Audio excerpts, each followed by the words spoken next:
Inflation.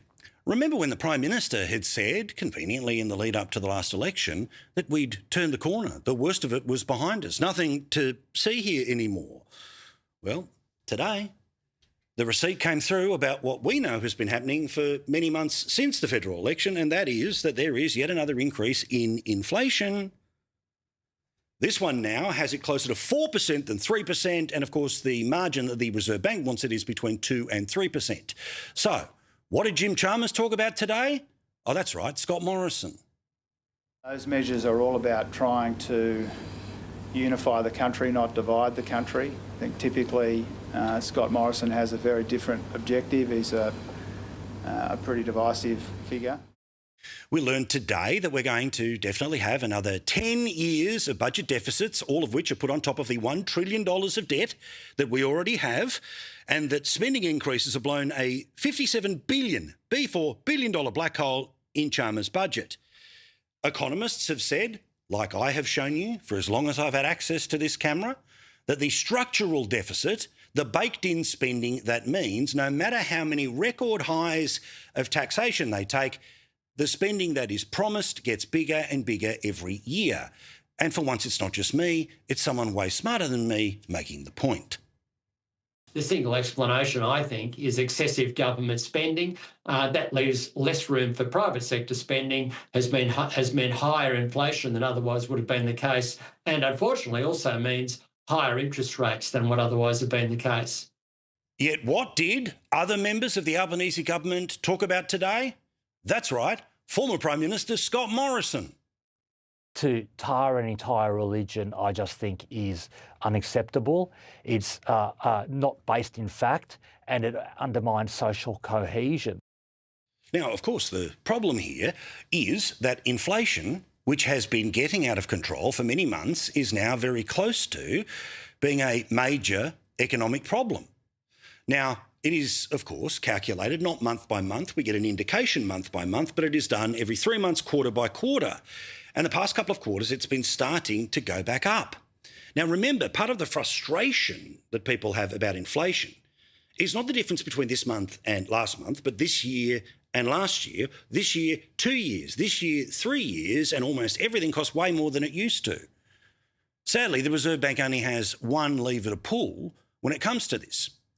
Rather than telling the government to pull its head in when it comes to spending, the Reserve Bank, well, it, of course, is in a position to raise or lower interest rates to make things harder for the everyday citizen, for the average family, because, of course, the average family are the ones who need to show more economic restraint than the federal government.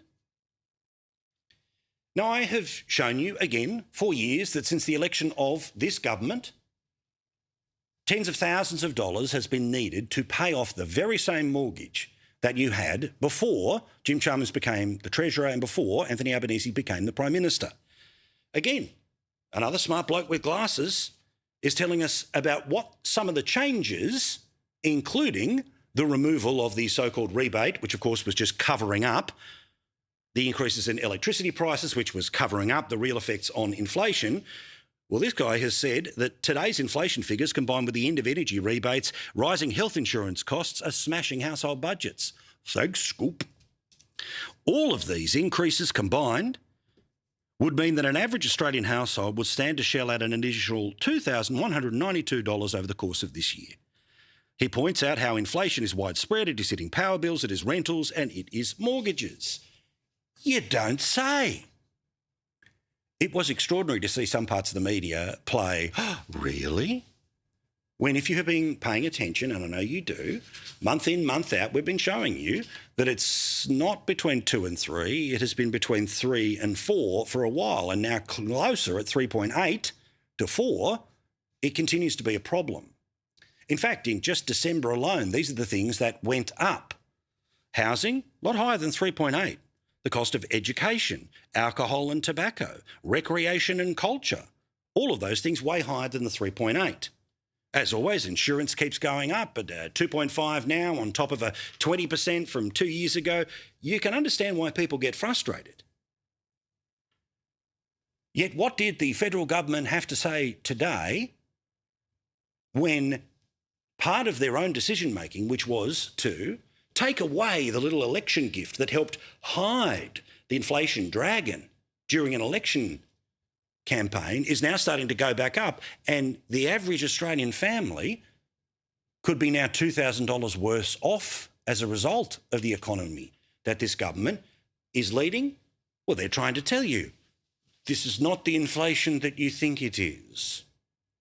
That's the top of our list. Like, cost of living is the top priority of this government, and it has to be. Really? So it's the top priority of this government, yet one of the things that they introduced to help deal with power prices that increase in part because we have to spend, what, $1 trillion? $2, $3 trillion going from the old system to the one that makes people feel better, because the planet, of course, is just 1% controlled by Australia when it comes to the climate. 99% of the problem is the rest of the world. But of course, because we must feel better about ourselves and the politics of these things are all ramped up, and the government wants to tell us that we've turned the corner when we had not really even got to the corner, they want to keep telling you that their number one priority is cost of living. They want to pretend the too little, too late tax cuts, and they've had a few versions of it, stupidly opposed by the Liberal Party, which opened up a whole bunch of political damage for them at the last election.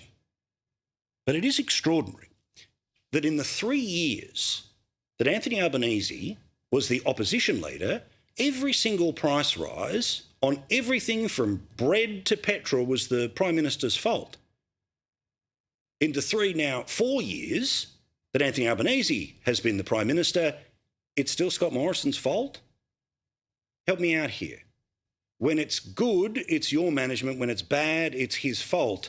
And when all else fails, just start talking about culture wars. I hope the Australian people can see through this BS, but alas, the scoreboard suggests they're fine with it.